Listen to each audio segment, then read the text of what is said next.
All right, y'all. We are finally here. We are finally at the end of the road for this big project that you all have been working on since legit March. So it's very awesome. You guys have done a lot of really hard work. You've come a long way throughout the last couple of months, and I'm really proud of the effort that you've put in. So let's dig into the details of our final project, right? This will be worth 100 assessment points. So please make sure that you have read through the directions clearly, you've looked at the rubric, um, and you're able to knock this out of the park because we've done all of the pieces. If you have followed along during the marking period during the last couple of months, you should be almost finished with this. There shouldn't be a whole lot of extra effort at the end, except for the presentation portion. So let me be clear. The presentations let me dig into the first part first. So on your big piece of paper, you need your building blueprint, your classroom, and your outdoor space. You'll also need to have your budget completed from our lesson on budgeting that we did a couple weeks ago or last week. I can't remember when it was. And so those are the four big pieces, right? Your big piece of paper with the three components, and then your budget.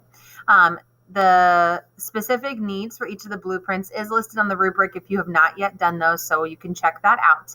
And then last but not least is going to be the presentation. So it's going to need to be 3 to 5 minutes long, and you're going to want to talk about your whole project.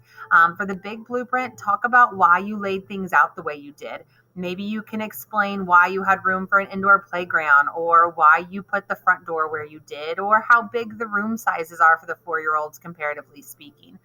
Maybe discuss any challenges you faced along the way, any edits that you had to do before you got to your final draft.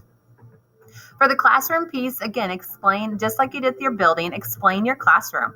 Talk to us about how you laid out your space. Maybe you tweaked it after learning about the activity areas, and so you moved the block area away from the reading nook. So explain those pieces.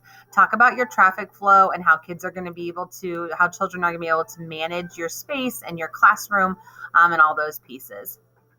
Then for your outdoor space, explain, guys. That's what this whole presentation is going to be about. Talk to us and your classmates about how you chose the ground covering that you wanted to have. Maybe talk about your theme if you created one, or why you placed your big pieces where you did compared to your path, and what little items that you included along the way. So really give us some solid descriptions on how you did those things.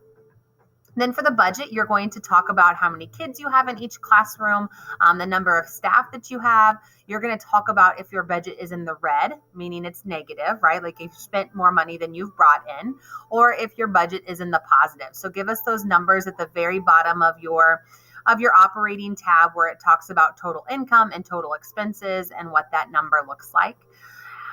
You're also going to touch on what changes you made, if any. If you were in the red and you changed some maybe marketing numbers or professional development numbers, give us the reasoning behind that. Why did you change what you did, and where did you make those adjustments? Or where would you, right? If you're in the red and you want to get to black. So that's your budget. Again, this needs to be 3 to 5 minutes long. You're going to virtual students, you are going to record this on Flipgrid. So make sure that your big piece of paper is behind you somewhere, or you're holding it up as you explain, as you go through those pieces. You're obviously not going to be able to put your budget on the screen, unless you can do record on one item and then have your budget maybe on your laptop behind you. But that's not expected.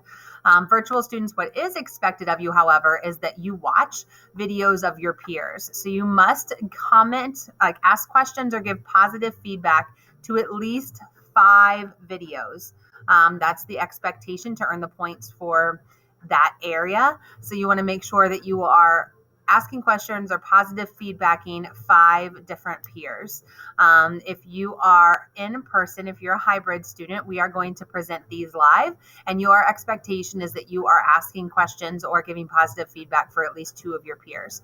So what I want you guys to do is not only focus on your side of the presentation, right? Your effort and intent and showing off the hard work that you've done, but also to value the time and effort of the people who are in your class. So that's what the expectations are.